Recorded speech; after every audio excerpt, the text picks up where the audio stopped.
Bonjour Eric, Bonjour Lohan, comment vas-tu? je vais super bien. Écoute, c'est un plaisir de te revoir aujourd'hui. C'est un plaisir partagé.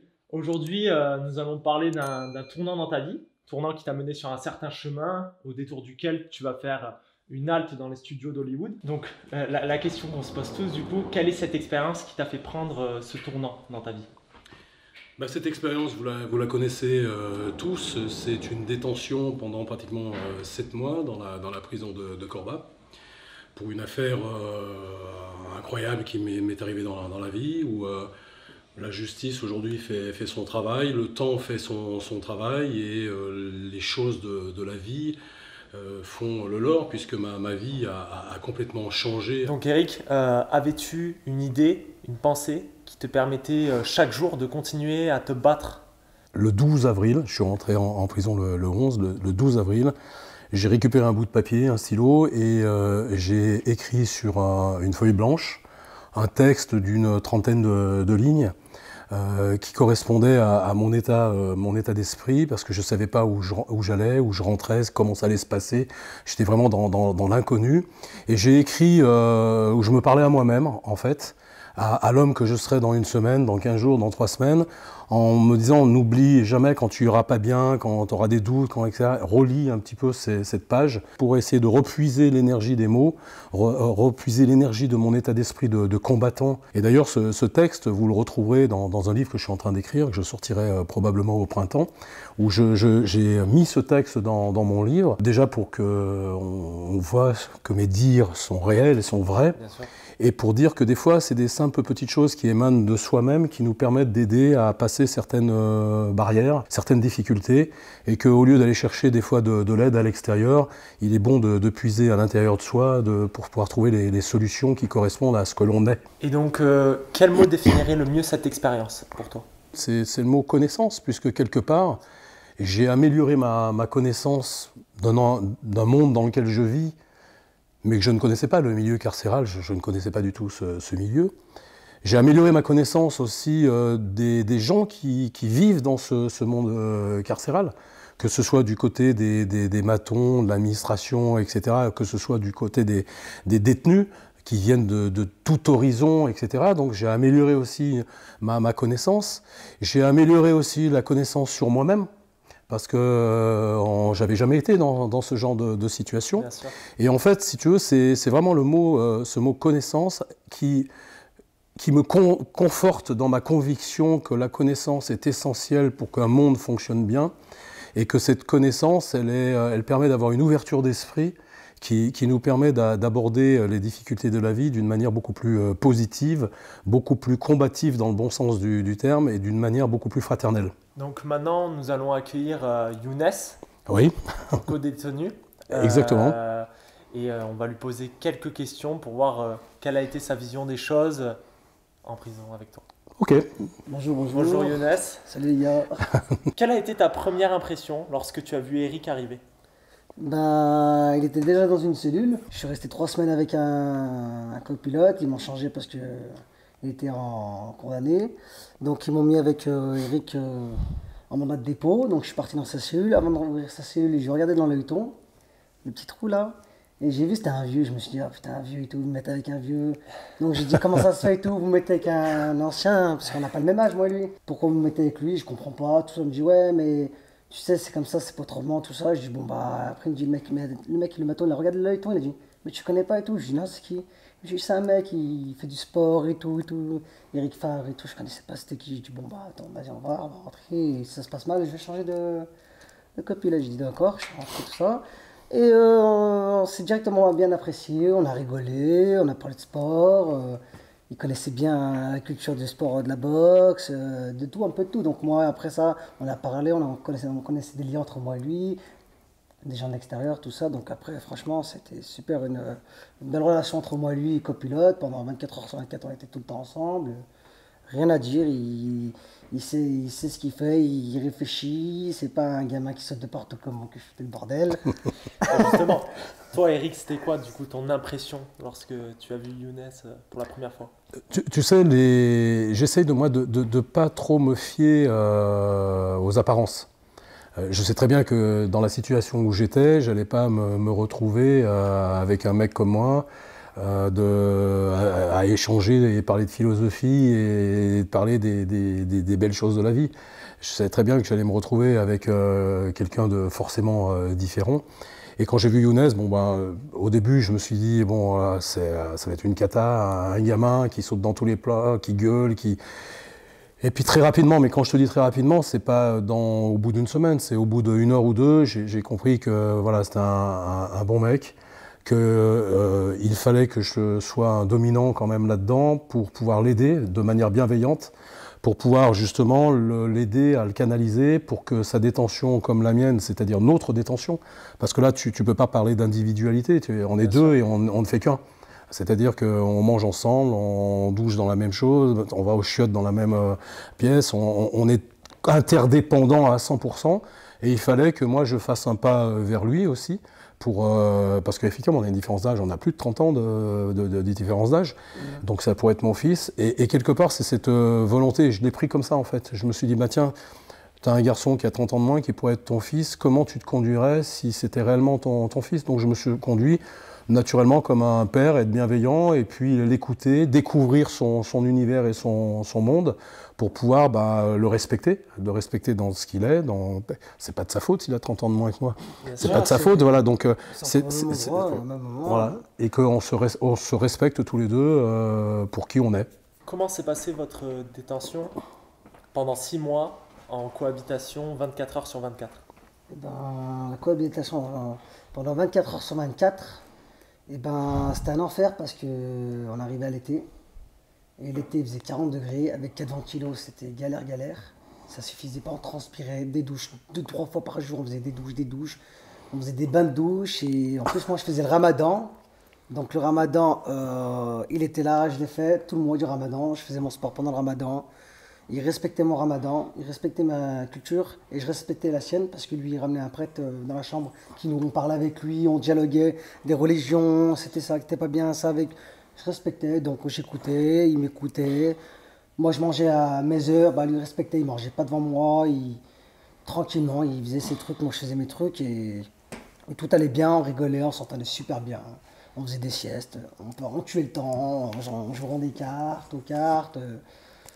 en mangeant des gâteaux à la fin, on se tuait, on se goinfrait le soir. Après, voilà, moi je dormais tard, lui dormait tôt. Et voilà, il me respectait mes choix et ça s'est super bien passé. Et je suis content d'avoir Eric Favre dans ma chambre. C'est pas en tant qu'Eric Favre, c'est en tant qu'un monsieur qui respecte les gens, que moi je respecte aussi les gens. Donc je me suis habitué, je me suis adapté. Et ça s'est bien passé pendant ces 6 mois.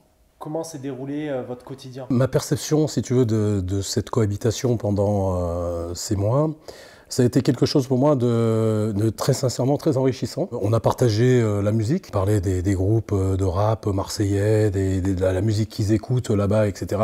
Qui pour moi, en tant comme libre à l'extérieur, naturellement, je vais pas, c'est inaudible pour moi. Et j'ai appris à écouter cette musique, à apprécier même et à comprendre un petit peu qu'est-ce qui pouvait les motiver, les attirer. Et puis de l'autre côté, je lui ai montré un petit peu des chansons avec du Barry White, du Johnny Hallyday, du Johnny Cash, de Elvis Presley, et plein de choses. Donc on avait cet échange qui était intéressant. Et puis effectivement, moi, tu sais, le monde de la prison, la nuit, il se passe beaucoup de choses, beaucoup de cris, beaucoup de choses, beaucoup d'échanges.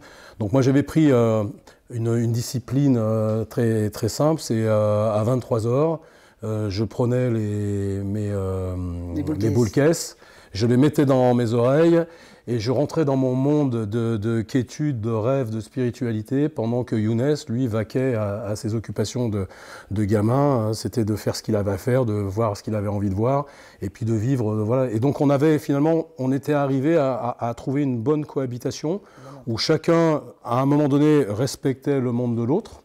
J'ai même fait l'exploit de faire en sorte que Younes aille à la bibliothèque pour les bonnes raisons, c'est-à-dire de prendre un livre. Et je pense qu'il a pris un livre sur l'amour, parce que je pense que c'est quelque chose qui l'intéressait, parce qu'il dit tant qu'à lire un livre, autant lire un livre qui parle d'amour. Et je suis persuadé qu'il a lu au moins 3 pages. donc je pense que c'était quand même un vrai exploit, parce que je pense qu'il n'avait jamais fait ça. Non. Ah non, mais j'avais un livre, il est resté pendant des mois et des mois sur la table. 3 pages, c'est déjà, déjà pas bien. mal, hein, Ouais, il y a 3 lignes, donc ça va. 3 pages et 3 lignes. Il m'a dit cultive-toi, fais des choses bien, apprends. T'es là, il y a l'école, je suis parti à l'école, j'essaie de m'occuper avec l'école, le sport, avec Eric aussi le sport. On avait 2 fois par semaine la muscu, on avait toujours la muscu. Le matin, on faisait notre sport le matin, on avait un petit groupe, on faisait du training, on courait tous les matins, même l'après-midi, même pendant le ramadan. Tous les jours je courais, une fois j'ai loupé mon petit footing ou la muscu. On a fait des squats, on a mangé des tonnes et des tonnes. Younes, quel souvenir marquant tu gardes avec cette cohabitation que tu as pu avoir avec Eric? Et ben, avec mon cohabitation avec Eric, j'ai vu quelque chose par la fenêtre que tout le monde voyait. C'était que Eric était parti un matin à 8 h en promenade. Et ils étaient 3 dans la promenade avec 2 garçons, 2 jeunes, qui se sont frappés. Et il y a un jeune, il a sorti une lame pour poignarder l'autre jeune. Et Eric a fait quoi? A pris le premier garçon, il l'a soulevé, il l'a jeté. Il a pris le deuxième, il a pris la lame, il l'a jeté dessus de la barrière pour que personne ne la touche. Et franchement, il a séparé un truc que personne ne séparait, que 2 garçons voulaient s'entretuer entre eux. Et franchement, ça, c'est du courage et du bravo. Et d'ailleurs, c'est pas tout le monde qui fait ça, parce que souvent, par peur de représailles en prison, les personnes peuvent justement rien dire ou laisser faire. Et ouais, effectivement, donc... Il y en a, ils aiment bien les clowns. Donc c'était des clowns et Eric, il a séparé ça. Et dans sa nature, il a séparé quelque chose de mal. Je pense que dans ce genre de situation, tu réfléchis pas en fait. Mais quand tu vis dans un milieu, et ces jeunes que je connaissais, on se croisait, etc. Mais tu sais, quand tu es dans... Moi, je suis quelqu'un, j'aime les gens. Et je voyais 2 gamins, franchement, que j'aime vraiment, sincèrement. Tu vois, comme Younes, je l'aime. Je me disais, mais moi, en tant qu'adulte, je ne peux pas laisser faire ça. C'est impossible. Je n'ai même pas réfléchi, si tu veux. Et quand je me suis approché pour commencer à les séparer, tous les gens qui étaient à la fenêtre de la prison disaient « Laisse-les, l'ancien, laisse-les se charcler, etc., etc. » Je savais très bien que je faisais quelque chose que tout le monde ne voulait pas que je fasse. Mais je ne le faisais pas pour les autres, je le faisais pour ces 2 gamins, pour qu'ils n'aient pas aussi les blessures, qu'ils n'aient pas aussi toutes les contraintes d'aller au mitard, etc., etc. Parce que quand en fait ce genre de situation elle arrive, c'est pourquoi? C'est des fois pour un bout de clope, pour une engueulade qui est ridicule. Et je pense qu'à un moment donné, notre rôle d'aîné, c'est de montrer que c'est pas parce qu'on est un ancien qu'on n'a pas la force, qu'on n'a pas le courage, et qu'on n'a pas un devoir aussi de montrer l'exemple, de faire en sorte que les choses se passent mieux. Et puis c'était de les protéger. C'est vrai qu'un gamin qui se fait choper avec un bout de lame de rasoir dans un espèce de bouchon, etc., valait mieux l'évacuer. Et je sais qu'en sortant, les surveillants m'ont remercié d'avoir fait ça. Et que c'est passé après comme une lettre à la poste. Mais j'ai pas eu l'impression de faire quelque chose d'exceptionnel. J'ai simplement fait ce qui me semblait être bon de faire pour l'ensemble de ces garçons, quoi, en fait. Et après, j'ai pas pensé aux conséquences. Souvent, tu sais, je sortais à l'heure, on me reprochait de sortir dès que la sonnette sonnait, on me reprochait plein de choses, on menaçait des fois, mais il se passait jamais rien, parce qu'on est dans un monde, il faut apprendre à le connaître, à apprendre comment il fonctionne, et surtout être dans l'amour et ne jamais avoir peur, et être bienveillant. Je pense qu'on peut dire que pour votre cohabitation entre Younes et toi, ça a été vraiment quelque chose où vous avez été complémentaires, vous avez appris à vivre ensemble, tu as appris à l'écouter parce que vous êtes quand même 2 générations différentes. C'est ça qui fait que vous êtes sortis de ça en fait. Aujourd'hui, vous êtes amis, vous avez de l'amour l'un pour l'autre. Et cette expérience a soudé vraiment un lien fort entre vous. Et c'est ça qui est beau dans tout ça. Si on tirait quelque chose, ouais, c'est ça. On a été ensemble, mais on ne se perd pas de vue, on ne se voit pas tous les jours, c'est clair. Mais on est là, je sais qu'il sait que je suis là, et je sais qu'il est là. Son bonheur, sa vie, Younes va être papa et autres, m'importe. J'ai d'autres détenus qui m'ont envoyé des photos et qui étaient des détenus quand j'étais aux arrivants et qui, je les vois sur une plage en Amérique du Sud où ils me parlaient. Moi, quand j'étais en prison, qu'on était là, pour moi, J'imaginais jamais qu'ils arriveraient, ils y sont arrivés, je suis trop heureux de ça, ça me donne une force énorme. Voilà, c'est de dire voilà, la vie continue et quand on se remet dans des choses positives, des choses bienveillantes et qu'on tire les leçons de ces expériences, la vie à un moment donné vous renvoie le bienfait de tout ça quoi en fait. Donc c'était une belle expérience. On était bac, plus de bactères, on s'est relevé et on avance de mieux en mieux. Et la vie continue. Voilà. Avec de belles personnes et des bons cœurs. Ouais. C'est une belle conclusion. Merci Younes d'avoir témoigné de cette cohabitation avec Eric. C'était intéressant d'avoir aussi ton point de vue de cette expérience. Donc on te remercie d'être venu et à très bientôt. Merci bien. Au revoir. Riley, Taz, yeah. Set me free and give me death, there ain't no other choices. When I lay down to go to sleep, I keep on hearing voices. Little whispers in my head, man, is you fake or loyal? Why no water, that designer, baby, pick your poison. These little demons living underneath my bed, creeping. Know the real monster lives above them all, sleeping. That subtle breathing. Yeah, here we come. Hey, here we come. Hey, here we come. Here we come. Cette expérience t'a-t-elle fait changer ta façon de voir la vie? Alors cette expérience forcément m'a changé ma façon de voir la vie et ma vie bien sûr puisque je me suis retrouvé dans une situation même en sortant de détention je n'ai plus aucun droit de ce que j'avais avant. C'est-à-dire je n'ai plus le droit de gérer, il y a beaucoup de gens que je n'ai pas le droit de voir. Je suis resté jusqu'à la fin de l'année sans carte d'identité, sans passeport. Je peux commencer à voyager depuis cette année 2022, on est en 2022, on date de 2019. Mon groupe, aujourd'hui j'ai été obligé de me séparer de la majorité de mon groupe et maintenant pratiquement la totalité de mon groupe. Et il ne me reste plus que ma licence de marque et ma marque à travailler, donc forcément, ma famille a été aussi choquée, bouleversée par cette situation. Donc elle a changé aussi, elle est dans beaucoup plus de peur, beaucoup plus de crainte, parce que c'était violent quand même. Donc oui, ma vie a changé. Est-ce qu'elle a changé en moins bien? Non, ma vie a simplement changé, ma personnalité a évolué, mais je suis resté le même. Et je suis très heureux aujourd'hui de ce que je suis, de ce qui se passe, de là où je suis. Bien entendu, je souhaite sortir le plus rapidement possible de cette affaire qui est traumatisante quand même. Mais je ne veux pas qu'elle me traumatise plus qu'il ne faut parce que je sais qui je suis. Je sais surtout ce que je n'ai jamais fait. Et j'ai confiance en la justice. Et je pense qu'avec le temps, les choses vont se libérer. Et donc, après plus de 6 mois de détention dans la prison de Cobra. Corba, ouais. Corba. Ouais. Cobra, non? Non, Corba. D'accord. Cobra, c'est un film. Qu'as-tu fait, Eric? Eh bien, quand je suis sorti de prison de Corba, déjà, je n'avais pas le droit de rentrer chez moi. Je n'avais pas le droit de voir mes enfants. Je n'avais pas le droit de voir ma compagne, Nathalie. J'avais pas beaucoup de droits, je devais pointer toutes les semaines à la gendarmerie. Donc j'ai essayé bien sûr j'étais très heureux de pouvoir voir mes petits-enfants déjà au moins, de revoir une partie de ma famille. Et il a fallu que je me réacclimate à cette nouvelle pseudo-liberté. Et puis je me suis reconnecté à fond avec la nature. Je me suis reconnecté à fond là où j'ai commencé ma vie. C'est-à-dire dans la nature, à me reconnecter avec l'univers, avec un côté beaucoup plus spirituel, sans jamais lâcher, bien sûr, cette envie d'entreprendre, parce que je suis un entrepreneur né.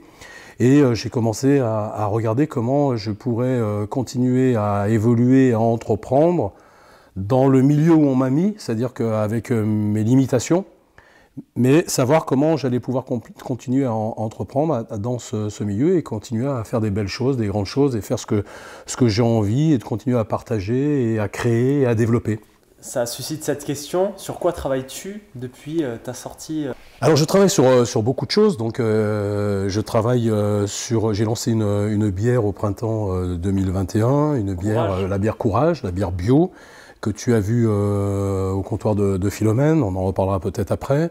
J'ai développé également donc, ce restaurant. J'ai ouvert 6 salles de gym en licence Eric Favre Gym.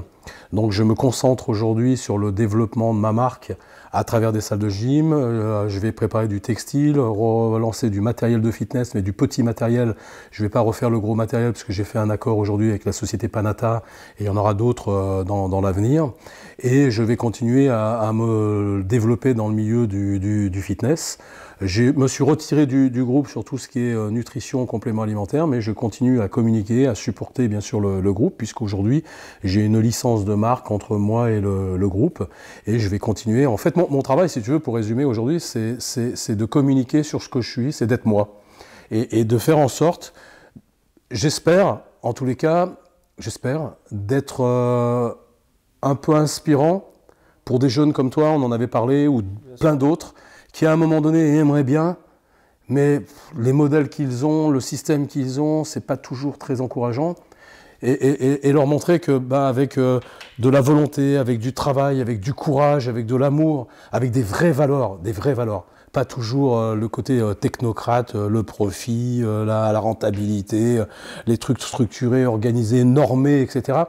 Rester bien sûr toujours dans la légalité, c'est clair, mais qu'en se conduisant de manière beaucoup plus humaine, on peut y arriver, on peut réussir, on peut être des créateurs, on peut être des entrepreneurs, on peut être des développeurs et on peut réussir sa vie. Toutes ces valeurs humaines que tu partages, effectivement, pour répondre, c'est inspirant pour ma génération car elles enseignent beaucoup, effectivement. Et ce que tu partages, même ce côté nature que tu partages, Eric, bien sûr, il est hyper important, je pense. Surtout, pour ma part, ma génération, tu vois. On est déconnecté. Et c'est vrai que tout ce que tu partages pas que ça, mais c'est vrai que déjà ce point-là est essentiel et c'est quelque chose qu'on retrouve peu de nos jours. Disons que vos générations sont connectées sur le monde d'aujourd'hui, c'est-à-dire connectées sur le digital, sur les applications, sur YouTube, sur Google. Loin de moi de cracher là-dessus, mais loin de moi de me connecter à ce monde-là en me déconnectant de notre monde univers. Et je pense que le tout, c'est de trouver le juste équilibre. C'est au contraire, c'est que toute cette technologie nous permet de nous laisser du temps, de l'énergie pour pouvoir se recentrer, se réenraciner dans notre vrai monde, parce que les vraies valeurs, les vraies, celles qu'on vit, celles qu'on partage, celles qu'on est avec nos 5 sens, quand on se regarde, on se sent, on se touche, les vraies valeurs, elles sont là. Et c'est ces valeurs-là que je souhaite défendre, que je souhaite continuer à vivre de manière complètement normale et naturelle et saine. Tu as aussi ouvert un restaurant. Oui. Le comptoir de Philomène. C'est ça. Dans quel but? Alors, tu sais, c'était pas un but en fait.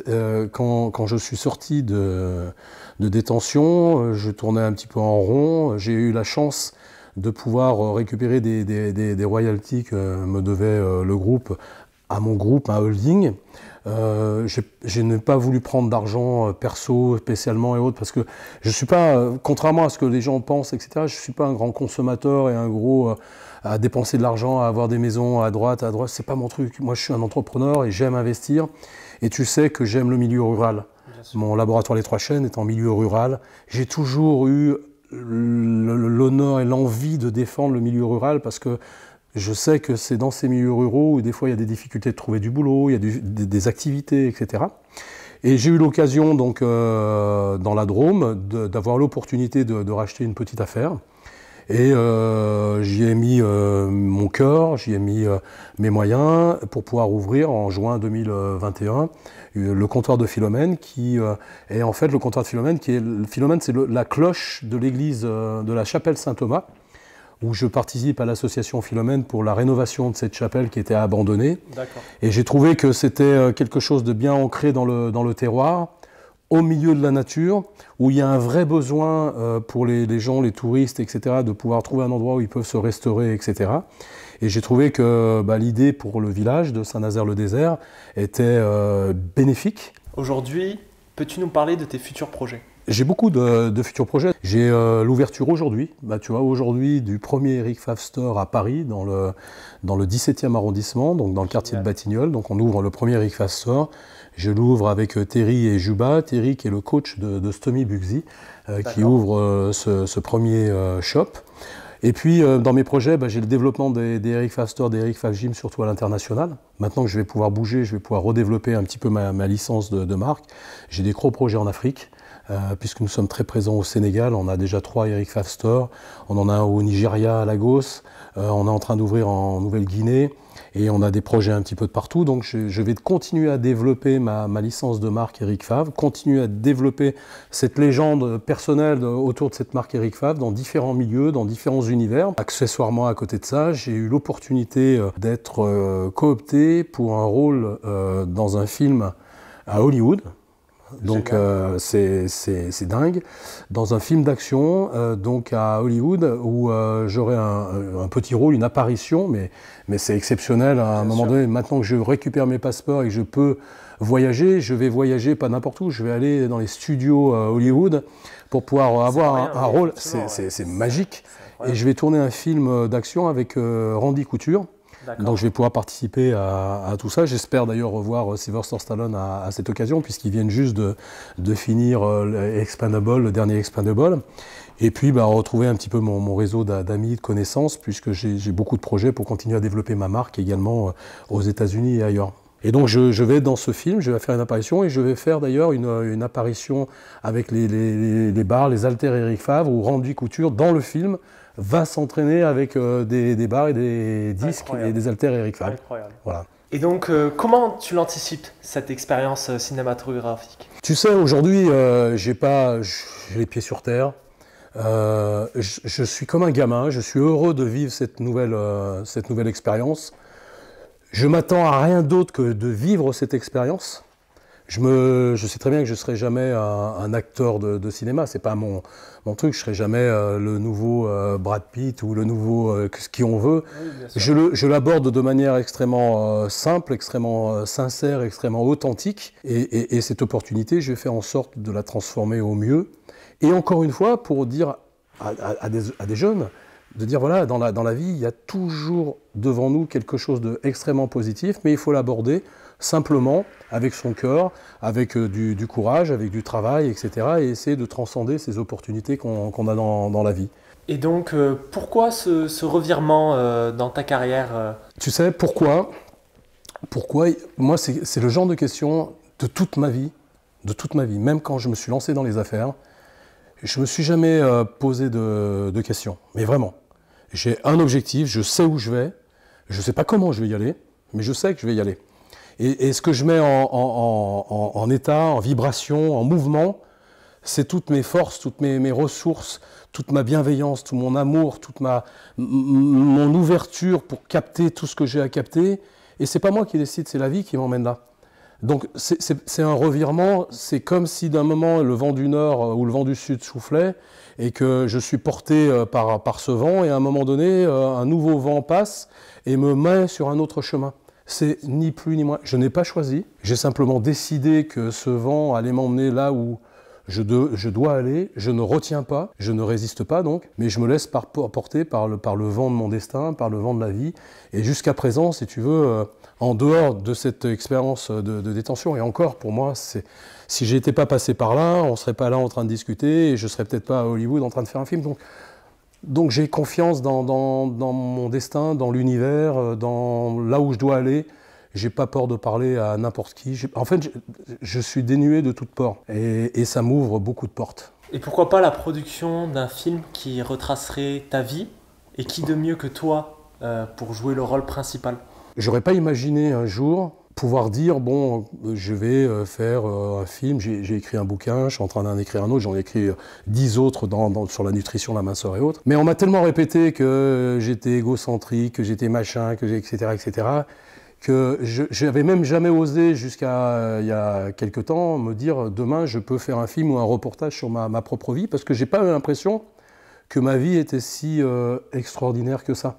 Il a fallu à un moment donné que je passe dans cette case détention pour prendre le recul et puis me rendre compte que ce que j'avais fait, c'était dingue en fait. J'ai rencontré des gens exceptionnels dans le monde, des présidents, des rois, des dictateurs, des vedettes, des racailles, des banquiers, des politiques. J'ai ouvert 72 pays, je ne parlais pas anglais, puis je suis passé par des hauts, des bas, je suis rentré à Hambourg, j'ai fait des trucs financiers. Je sais même pas, tu vois, tu me demanderais d'expliquer, je sais même pas comment j'ai fait, mais ce que je sais, c'est que je l'ai fait. Mon bouquin qui est sorti il y a 9 ans, curieusement, beaucoup de gens m'en reparlent aujourd'hui. Je suis né sauvage, paysan et entrepreneur. Et je l'avais fait traduire en anglais, en américain, vraiment, il y a 5 ans. Et il se trouve que la production américaine avec laquelle je vais travailler pour ce film est très, très, très intéressée pour faire un vrai reportage, mais à l'américaine, avec les moyens américains. Et c'est pour ça que quand je vais me déplacer à Los Angeles, je vais rencontrer les producteurs, les réalisateurs et autres, qui sont très intéressés. Et moi, je suis extrêmement surpris. Parce que je suis un petit Français, un petit fils de paysan, un entrepreneur qui a une boîte qui a pas, c'est pas multinational, même si on est dans 72 pays. Mais je suis très heureux, et pour la raison que tu dis, c'est-à-dire qu'ils me disent, ouais, cette vie que vous avez, elle intéresse des jeunes, des petits jeunes qui sont dans les cités, ou qui sont les petits-fils à papa, ou des trucs comme ça, qui ont besoin d'avoir des exemples comme ça. Donc cette vie, il faut la mettre en scène. Et je dis, mais moi je suis français, j'ai pas envie de faire mon film aux États-Unis. Je veux que ce soit un truc qui soit là où j'étais. On est en train de discuter là-dessus, et ça a suscité chez moi l'envie de réaliser ce projet. Je ne sais pas si je le ferai avec les Américains, parce que tu sais, c'est toujours très compliqué avec les Américains. Mais ça a au moins eu l'intérêt de susciter l'envie de le faire. Et tu sais très bien, on commence à se connaître, que quand j'ai envie de faire quelque chose, je le ferai. Tu le fais jusqu'au bout. Voilà, et je le ferai jusqu'au bout.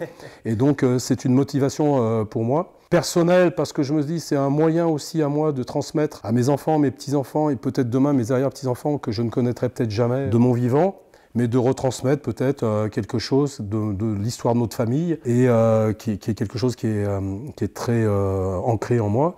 Et de me dire, voilà, j'aurais laissé une petite trace pendant un petit peu plus longtemps que je ne l'aurais fait si je n'avais pas fait ce reportage. Je pense qu'on peut conclure qu'avec toutes ces expériences, c'est ça qui fait la personne que tu es. Toute expérience est bonne à prendre dans le sens où elle va t'enrichir et te rendre meilleur.